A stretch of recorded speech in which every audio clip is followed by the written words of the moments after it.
হাৰ্থব জুবিন গাৰ্গৰ শেষ শ্ব' সিদ্ধাৰ্থই লৈছিল এই সিদ্ধান্ত আৰু এই কথা এতিয়া ওলাই অহাৰ পাছত জুবিন অনুৰাগীসকলৰ মনত প্ৰশ্ন হৈছে যে জুবিন গাৰ্গক হত্যাৰ যি কথা কোৱা হৈছে বা যি চাৰ্জশ্বিটত দাখিল কৰা হৈছে সেইটো এটা দীৰ্ঘদিনীয়া পৰিকল্পনা আছিল নেকি কাৰণ জুবিন গাৰ্গৰ আশে-পাশে থকা বিশেষকৈ তেখেতৰ একেবাৰে যিবোৰ সহযোগী শিল্পী আছিল ৰাজা বৰুৱা দিগন্ত শৰ্মা প্ৰিয়াংকু এওঁলোকে কিন্তু গম পোৱা নাছিল যে জুবিন গাৰ্গৰ শ্ব' কমাই দিবলৈ চেষ্টা কৰা হৈছিল বা লাইভ শ্বৰ কাৰণে জুবিন গাৰ্গে যাৰ লাইভ শ্ব' নকৰে তেনেকুৱা ধৰণৰ কথা মেনেজাৰ সিদ্ধাৰ্থ শৰ্মাই যে জুবিন গাৰ্গৰ সৈতে আলোচনা কৰিছিল সেই কথাটো কোনোৱে গম পোৱা নাছিল আৰু এই কথাটো গম পোৱাৰ পাছতে এতিয়া প্ৰত্যেকজন জুবিন অনুৰাগীৰ মনত প্ৰশ্ন উত্থাপন হৈছে যে জুবিন গাৰ্গক কিমান দিনৰ পৰা এই তেওঁৰ সংগীতৰ যাত্ৰা বা তেখেতৰ শ্ব' কৰা বা বিভিন্ন ধৰণৰ যিবোৰ জুবিন গাৰ্গে সংগীতানুষ্ঠান কৰিছিল সেই সংগীতানুষ্ঠানখনৰ সময়ত এই সিদ্ধাৰ্থ শৰ্মাই কেনেকৈ এইবোৰ সিদ্ধান্ত গ্ৰহণ কৰিছিল আৰু অকলেই সেই কাম কৰিছিল নে তেখেতক অন্য কোনোবাই সহায় কৰিছিল তেনেকুৱা ধৰণৰ প্ৰশ্ন উত্থাপন হৈ আছে কাৰণ তাৰ আগতে জুবিন গাৰ্গৰ মেনেজাৰ আছিল টাৰ্চেম মিট্টালয়ে এইজন সিদ্ধাৰ্থ শৰ্মাক জুবিন গাৰ্গৰ মেনেজাৰ হিচাপে নিয়োগ কৰিছিল 2014 চনত আৰু তাৰ পাছৰ পৰা আমি দেখিলো যে 21000 টকাত স্যালাৰিত সোমোৱা এজন সিদ্ধাৰ্থ শৰ্মা এতিয়া এজন কোটিপতি মানুহ হ'ল আৰু হেউতেকৈ জুবিন গাৰ্গৰ মৃত্যুৰ পাছত 19 ছেপ্টেম্বৰৰ পাছত চাৰ্জশ্বিটত যিবোৰ ভয়ংকৰ তথ্য আহিছে সেইবোৰৰ পাছত কিন্তু জুবিন অনুৰাগীসকলে এতিয়া এটাই প্ৰশ্ন উত্থাপন কৰিছে যে জুবিন গাৰ্গৰ দৰে এজন মানুহৰ শেষ শ্বৰ বা তেওঁৰ আৰু অনুষ্ঠান নকৰে বুলি সিদ্ধান্ত ল'ব পৰা সিদ্ধাৰ্থ শৰ্মা কেতিয়াৰ পৰা হ'ল বা এই সিদ্ধান্তটো অকলেই সিদ্ধাৰ্থ শৰ্মাই লৈছিল নে সিদ্ধাৰ্থ শৰ্মাক অন্য কোনোবা চক্ৰই সহায় কৰিছিল কাৰণ ইতিমধ্যেই এটা কথা চাৰ্জশ্বিটত কোৱা হৈছে যে এই ছিংগাপুৰলৈ যেতিয়া জুবিন গাৰ্গ গৈছিল তেতিয়াই গৰিমা শইকীয়া গাৰ্গই এটা বিস্ফোৰণ কৰিছিল তেওঁ ছ'চিয়েল মিডিয়াত লিখিছিল যে বিশেষকৈ শ্যামকানু মহন্ত সিদ্ধাৰ্থ শৰ্মাৰ লগতে ছিংগাপুৰত থকা এই প্ৰবাসী অসমীয়াসকল যিসকল অতি ৰহস্যজনকভাৱে তদন্তৰ আওতালৈ নাহিল এবাৰ তেওঁলোক আহিব লগা হ'ল আহিলে কিন্তু চাৰ্জশ্বিটখনত তেখেতলোকক অভিযুক্তৰ শাৰীটো ৰখা হোৱা নাই 7 জনে অভিযুক্ত ৰখা হ'ল যিকেইজন অসমৰ পৰা জুবিন গাৰ্গৰ লগত গৈছিল সেইকেইজনে আছে কিন্তু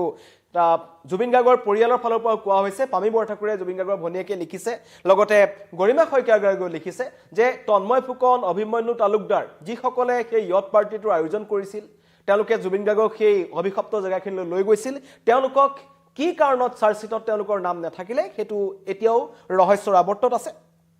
আৰু বিশেষকৈ গৰিমা শইকীয়া গাৰ্গে যোনটো পোষ্ট কৰিছিল তাত তেওঁ লিখিছিল শ্যামকানু মহন্ত সিদ্ধাৰ্থ শৰ্মাৰ লগতে ছিংগাপুৰত উপস্থিত থকা লোকসকলক এই প্ৰশ্নটো কৰিছিল আৰু তেওঁ জানিব পাৰিছিল যে ওৱান লাষ্ট ষ্ট'ৰ বুলি কিবা 10খন বিভিন্ন ধৰণৰ মহানগৰ কথা তাত উল্লেখ কৰা হৈছিল সিদ্ধাৰ্থই সেই প্লেনটো কৰিছিল জুবিন গাৰ্গৰ লাষ্ট টুৰ হিচাপে আৰু কালি ৰাজেশ ভূঞাই যেটো কথা ক'লে যে বিশ্বনাথ চাৰিআলি জুবিন গাৰ্গৰ সৈতে সিদ্ধাৰ্থ শৰ্মাৰ মতানৈক্য হৈছিল যেটো কথা চাৰ্জশ্বিটত উল্লেখ কৰা হৈছিল যে টকাৰ লেনদেনে হওক বা অনুষ্ঠান পৰিবেশনে হওক তাত কিন্তু জুবিন গাৰ্গৰ তীব্ৰ অসন্তুষ্টি আছিল আৰু জুবিন গাৰ্গে যি আমি জনা যায় যিজন অসুস্থ হোৱাৰ পাছতো তেওঁ সংগীতানুষ্ঠান কমাই দিয়া নাছিল কাৰণ এপ্ৰিলৰ পৰা মে মাহলৈকে জুবিন গাৰ্গে প্ৰায় 30খনৰ অধিক সংগীতানুষ্ঠান তেওঁ কৰি গৈছিল সুস্থভাৱে তেওঁ কৰি গৈছিল বিতৰ্ক হৈছিল কিন্তু তথাপিও জুবিন গাৰ্গে সংগীতানুষ্ঠান কৰিছিল যিবোৰ বিহু কমিটিয়ে তেওঁক মাতিছিল কাকো তেওঁ নিৰাশ কৰা নাছিল অনুৰাগীক নিৰাশ কৰা নাছিল কিন্তু এজন সিদ্ধাৰ্থ শৰ্মাই তাক লৈ তেওঁ অনুষ্ঠান বন্ধ কৰিবলৈ চেষ্টা কৰিছিল হেতু অতি ৰহস্যজনক কথা আৰু অনুষ্ঠান বন্ধ কৰিব বুলি নকৰে বুলি কৈ জুবিন গাৰ্গে কিছুমান বিহু কমিটিৰ পৰা সিদ্ধাৰ্থ শৰ্মাই কিন্তু 15 লাখ 12 লাখ টকালৈকে তেওঁ টকা লৈছিল আৰু এইবোৰ কিমান দিনৰ পৰা পৰিকল্পনা চলি আছিল অনুৰাগীসকলৰ মনত প্ৰশ্ন উত্থাপন হৈছে আজি বছৰৰ প্ৰথমটো দিন জুবিন ক্ষেত্ৰত যথেষ্ট অনুৰাগী উপস্থিত হৈছে কালিৰ দিনটোত তাত যথেষ্ট অনুৰাগী উপস্থিত হৈছিল আৰু এতিয়া সকলোৰে মনত এটাই প্ৰশ্ন যে সিদ্ধাৰ্থ শৰ্মাই কিয় এই বা কেনেকৈ এই সিদ্ধান্ত ল'বলৈ পালে কাৰণ সকলোৱে মানি ল'ব নোৱাৰে যে এজন সিদ্ধাৰ্থ শৰ্মাই অকলেই জুবিন গাৰ্গৰ অনুষ্ঠান বন্ধ কৰি দিব পাৰিব তাত কোনোবা চক্ৰ জড়িত আছে নেকি হেয়া চাৰ্জশ্বিটত পঢ়িলে ওলাব কাৰণ 12000 পৃষ্ঠাৰ চাৰ্জশ্বিট আছে ইতিমধ্যে গৰিমা শইকীয়া গাৰ্গে বা তেওঁৰ পৰিয়ালে চাৰ্জশ্বিটখন পাইছে আৰু চাৰ্জশ্বিটখন পায়ে প্ৰথম দিনাখন গৰিমা শইকীয়া গাৰ্গে যোনটো প্ৰস্তাৱ উত্থাপন কৰিলে তাৰ পিছত জুবিন অনুৰাগীসকলে ছ'চিয়েল মিডিয়াত সেই বস্তুটো লিখিছে যে এই সংগীতানুষ্ঠানৰ নকৰা বা কৰাক লৈ যি টকাৰ লেনদেনৰ কথা আছিল তাক লৈ কিন্তু জুবিন গাৰ্গৰ লগত কিছু মতানৈক্য হৈছিল সিদ্ধাৰ্থ শৰ্মাৰ আৰু তাৰ পাছতেই ছিংগাপুৰত জুবিন গাৰ্গক হত্যাৰ পৰিকল্পনা কৰিলে নেকি সিদ্ধাৰ্থ শৰ্মাই আৰু লগত তেওঁ কোনে সহায় কৰিলে বিশেষকৈ শ্যামকানু মহন্তৰ প্ৰশ্ন উত্থাপন হৈছে গৰিমা শইকীয়া গাৰ্গে কৈছিলে যে হোটেলখনৰ কথা কোৱা হৈছে হোটেলত যিটো ৰুম লোৱা হৈছিল জুবিন গাৰ্গৰ নামত লোৱা হৈছিল নে নাই কাৰণ জুবিন গাৰ্গে নিজে কোনো ধৰণৰ কেতিয়াও তেওঁ ৰুম নিজৰ নামত আছে নে নাই তেওঁ চেক নকৰে আৰু সেই ছিংগাপুৰো তেওঁ চেক কৰা নাছিল কিন্তু চাৰ্জশ্বিটত সিদ্ধাৰ্থ শৰ্মাক লৈ যিটো বিস্ফোৰণ হৈছে জুবিনে লাইভ শ্ব' নকৰো বুলি কেতিয়াও কোৱা নাছিল তেওঁ লাইভ শ্ব' কৰি যাম বুলি কৈছিল আৰু লগতে বিশ্বনাথ চাৰিআলিৰ শ্বুটিঙৰ সময়ত এই মতানৈক্যটো হৈছিল সিদ্ধাৰ্থ শৰ্মা আৰু জুবিনৰ মাজত তাৰ পাছতেই ছিংগাপুৰত যিটো অভিশপ্ত ঘটনা ঘটিল তাৰ পৰা এটা কথা গম পোৱা যায় যে জুবিন গাৰ্গক পৰিকল্পিতভাৱে হয়তো হত্যা কৰা হৈছিল বছৰত 12টাৰ পৰা 15টা মান শ্ব' কৰাৰ কথা কৈছিল যেটো জুবিনে মনা নাছিল আৰু জুবিন গাৰ্গে এটা কথাই কৈছিল যে তেওঁৰ মিউজিচিয়ান সকলৰ টকা কমকে পাব সেই কাৰণে তেওঁ শ্ব' কৰি যাব লাগিব এই মন্তব্য আছিল জুবিন গাৰ্গৰ আৰু আজিও জুবিন অনুৰাগীসকলে এই সমগ্ৰ ঘটনাটোক লৈ এতিয়াও সকলো ঘটনাৰ ৰহস্য আৱৰ্ততে আছে সকলোৱে জানিব বিচাৰিছে আচলতে যে জুবিন গাৰ্গৰ লগত প্ৰকৃততে হ'ল কি কাৰণ এতিয়া সমগ্ৰ ঘটনাটো দুটাকৈ শুনানি হৈ গ'ল আৰু এতিয়া আদালতৰ বিচাৰদিন হৈ আছে কিন্তু এই সময়ছোৱাত জুবিনৰ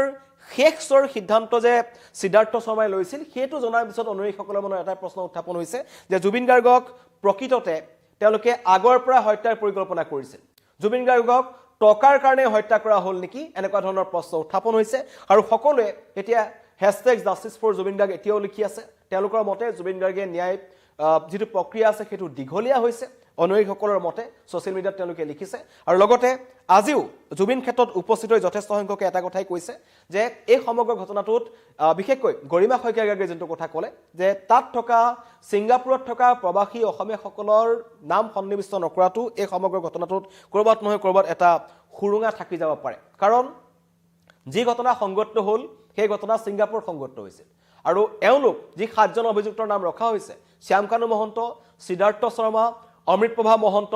শেখৰ জ্যোতি গোস্বামী সন্দীপন গাৰ্গ আৰু ইয়াত দুজন জুবিন গাৰ্গৰ দেহৰক্ষী তেওঁলোকৰ টকাৰ লেনদেনৰ ক্ষেত্ৰত তেওঁলোকক অভিযুক্ত কৰা হৈছে সমগ্ৰ ঘটনাটোত কিন্তু তাত ইয়াৰ পৰা তেওঁলোক গৈছিল কিন্তু ছিংগাপুৰত যেটো ঘটনা সংঘটিত হ'ল ছিংগাপুৰৰ প্ৰবাসী অসমীয়াসকলে নিজৰ ফালৰ পৰা কিন্তু কোনো কথা তেওঁলোকে নকলে নিজাভাৱে তেওঁলোক ইয়ালৈ নাহিল যদি এটো এটা দুৰ্ঘটনা হলতেন তেওঁলোক আহিলেতেন কিন্তু সেইটো এটা দুৰ্ঘটনা নাছিল পিছত মুখ্যমন্ত্ৰীয়ে তেওঁলোকক যেতিয়া আহিবলৈ ক'লে তেতিয়াও তেওঁলোক নাহিলে পিছত যেতিয়া এসআইটিয়ে তেওঁলোকলৈ জাননী প্ৰেৰণ কৰিলে তেতিয়া আহিলে অভিমন্যু তালুকদাৰ আহিছিল মুখত এমুকৰা হাঁহি লৈ আৰু কেনেকৈ তেওঁ হাঁহি হাঁহি সেই কথাখিনি ক'লে সমগ্ৰ অসমবাসীয়ে দেখিলে ৰহস্যৰ আৱৰ্তত থাকি গ'ল এই প্ৰবাসী অসমীয়াসকল তেওঁলোকৰ সন্মুখতেই এই ভয়ংকৰ ঘটনাটো সংঘটিত হৈছিল অসমৰ উজ্জ্বল নক্ষত্ৰটা হেৰাই গৈছিল কিন্তু তাৰ পাছতো তেওঁলোকে সেই সমগ্ৰ ঘটনাটো নজনালে আৰু ছিংগাপুৰত প্ৰকৃততে কি হ'ল এতিয়াও জানিবলৈ বহু বাকি আছে তদন্তত সকলো স্পষ্ট হ'ব লাগে কিন্তু তাৰ মাজত যিটো ঘটনা এতিয়া পোহৰলৈ আহিছে যে জুবিন গাৰ্গৰ শেষ শ্ব'টোৰ সিদ্ধান্ত লৈছিল এজন সিদ্ধাৰ্থ শৰ্মাই আৰু যেটো ওয়ান লাষ্ট টুৰ বুলি যি চাৰ্জশ্বিটত উল্লেখ আছে যেটো গৰিমা শইকীয়া গাৰ্গে আক্ষেপ প্ৰকাশ কৰি পেলাই কৈছে যে 10খন মহানগৰত সিদ্ধাৰ্থ শৰ্মাই প্লেন কৰিছিল য'ত জুবিনে লাইভ শ্ব'ৰ পৰা অৱসৰ ল'ব বুলি ঘোষণা কৰা হ'ব বুলি তেওঁ চাৰ্জশ্বিটত উল্লেখ আছে এই কথাবোৰ আমি কেতিয়াও শুনা নাছিলো গৰিমা শইকীয়া গাৰ্গে কৈছে আৰু লগতে জুবিন গাৰ্গৰ যিবোৰ অন্যতম সহযোগী আছে বহু বছৰৰ পৰা তেওঁলোকে সংগীতানুষ্ঠান পৰিবেশন কৰি আছে ৰাজা বৰুৱা দিগন্ত শৰ্মা প্ৰিয়াংকু বৰদলৈ দীপকেশ বৰগোহাঁই এওঁলোকেও কিন্তু এই কথা গম পোৱা নাছিল আৰু তেওঁলোকে এটা কথা স্পষ্টভাৱে কৈছে যে জুবিন গাৰ্গে এখন সংগীতানুষ্ঠানৰ পৰা কিমান টকা পায় সেই কথা তেওঁলোকেও জনা নাছিল তেওঁলোকে কেৱল জুবিন গাৰ্গৰ লগত বজাইছিল আৰু টকাৰ লেনদেন যি হৈছিল সিদ্ধাৰ্থই কৰিছিল কিন্তু সিদ্ধাৰ্থই এটা অনুষ্ঠানৰ পৰা বৃহৎ পৰিমাণৰ ধন তেওঁ আত্মসাৎ কৰিছিল বা তেওঁ তাৰ পৰা লৈ গৈছিল আৰু প্ৰতিটো অনুষ্ঠানৰ নামত তেওঁ নগদ লেনদেনত গুৰুত্ব দিছিল এতিয়া এই সমগ্ৰ ঘটনাটোত যদিহে জুবিন গাৰ্গক পৰিকল্পিতভাৱে হত্যা কৰিছে যেটো চাৰ্জশ্বিটত উল্লেখ আছে আমি কোৱা নাই মুখ্যমন্ত্ৰীয়ে নিজে কৈছে যে এইটো এটা পৰিকল্পিত হত্যাকাণ্ড তেন্তে সিদ্ধাৰ্থ শৰ্মাই অকলেই এনেকুৱা ধৰণৰ সিদ্ধান্ত গ্ৰহণ কৰিছিল নে টাৰছেম মিত্তল হক বা অন্য যিসকল সিদ্ধাৰ্থ শৰ্মাৰ ওপৰৰ যিসকল ব্যক্তি আছে তেওঁলোকো এই ঘটনাত জড়িত আছে সেয়াও তদন্তলৈ আহিব লাগে কাৰণ সিদ্ধাৰ্থই অকলে এনেকুৱা ধৰণৰ সিদ্ধান্ত ল'ব নোৱাৰে কাৰণ জুবিন গাৰ্গ কেনেকুৱা ধৰণৰ মানুহ আছিল সেইটো সকলোৱে জানে তেওঁ কাৰো কথা নুশুনিছিল এনেকুৱা ধৰণৰ কথাত বিশেষকৈ তেখেতৰ সংগীতানুষ্ঠান হওক বা তেখেতৰ যিবোৰ ব্যক্তিগত কাম থাকে সেইবোৰত তেওঁ কাৰো কথা নুশুনিছিল আৰু এইজন সিদ্ধাৰ্থ শৰ্মাই বাৰম্বাৰ অসমবাসী ৰাইজৰ পৰা বা দৰ্শকৰ পৰা জুবিন গাৰ্গক আঁতৰাই নিবলৈ চেষ্টা কৰিছিল তাক লৈ জুবিন গাৰ্গ আৰু সিদ্ধাৰ্থ শৰ্মাৰ মাজত এটা সংঘাত আৰম্ভ হৈছিল আৰু শেহতীয়াকৈ জুবিন গাৰ্গে বহু টকাৰ লেনদেনৰ হিসাব লোৱাৰ কথা আছিল সিদ্ধাৰ্থ শৰ্মাৰ পৰা আৰু অতি ৰহস্যজনকভাৱে সেই হিসাবটো লোৱাৰ আগতে 19 ছেপ্টেম্বৰত জুবিন গাৰ্গক আমি হেৰুৱাব লগা হ'ল আৰু সেই ঘটনাই অধিক ৰহস্যৰ মাজলৈ ঠেলিছে অনুৰাগীসকলৰ এটাই প্ৰশ্ন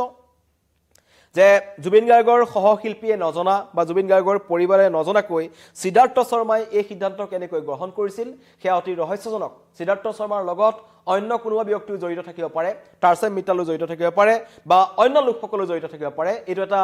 ডাঙৰ চক্ৰ হ'ব পাৰে আৰু সেই যি মেৰপাক আছে তাত হয়তো জুবিন গাৰ্গ সোমাই গৈছিল আৰু যিজন ব্যক্তিয়ে 33টা বছৰ কেৱল গীত গাই থাকিলে সেইজন ব্যক্তিৰ অনুষ্ঠান বা তেওঁৰ অনুষ্ঠান কমাবলৈ কৈছিল বা লাইভ শ্ব'ৰ পৰা আঁতৰি আহিবলৈ সিদ্ধাৰ্থ শৰ্মাই কিয় হেঁচা প্ৰয়োগ কৰিছিল সেইটো কিন্তু এতিয়া ৰহস্যৰ আৱৰ্তত আছে সকলোৱে কৈছে যে তদন্ত হ'ব লাগে তদন্ত এছআইটি ইতিমধ্যে কৰিলে কিন্তু যিখন চাৰ্জশ্বিট আছে চাৰ্জশ্বিটত যিহেতু 12,000 পৃষ্ঠাৰ চাৰ্জশ্বিট গৰিমা শইকীয়া গাৰ্গে অলপ পঢ়িয়ে তেওঁ এটা পোষ্ট কৰিছে যে তাত তেওঁলোকে নজনা বহু কথা সোমাই আছে জুবিন গাৰ্গৰ লগত কিমান দিনৰ পৰা এনেকুৱা ধৰণৰ ঘটনা সংঘটিত হৈ আছিল সেই কথা স্পষ্ট হৈছে এই চাৰ্জশ্বিটত আৰু জুবিন গাৰ্গক যে পৰিকল্পিতভাৱে হত্যা কৰা হৈছিল টকাৰ লেনদেন যে ইয়াৰ আঁৰত আছে সেই কথা কিন্তু চাৰ্জশ্বিটৰ প্ৰমাণ হৈছে গৰিমা শইকীয়া গাৰ্গৰ পাছত ৰাজেশ ভূঞাই বিস্ফোৰণ কৰিলে যে বিশ্বনাথত শ্বুটিং চলি থকাৰ সময়তেই শ্ব' কমোৱাক লৈ সিদ্ধাৰ্থ শৰ্মাই এই কথা ঘোষণা কৰিছিল আৰু কি কাৰণে জুবিন গাৰ্গৰ লগত মতানৈক্য হৈছিল সেই কথা স্পষ্ট হৈছে টকাৰ লেনদেন আৰু সংগীতানুষ্ঠানৰ কাৰণে এনে বহু বিস্ফোৰক তথ্য ওলাইছে কিন্তু জুবিন গাৰ্গ অবিহনে 2026টো আদৰি অনৈৰিকসকলে ইতিমধ্যে তেওঁলোকে দুখ প্ৰকাশ কৰিছে আৰু তেওঁলোকে কৈছে যে 26ত এই দোষীকেইজনে কঠোৰৰ পৰা কঠোৰ শাস্তি পাব লাগে আৰু জুবিন ক্ষেত্ৰত আজি পুৱাৰ ভাগৰ পৰাই যথেষ্ট সংখ্যক জুবিন অনুৰাগীয়ে ভিৰ কৰিছে সকলোৰে মনত এটাই কথা সকলোৱে একেমুখে কৈছে যে জাষ্টিছ ফৰ জুবিন গাৰ্গ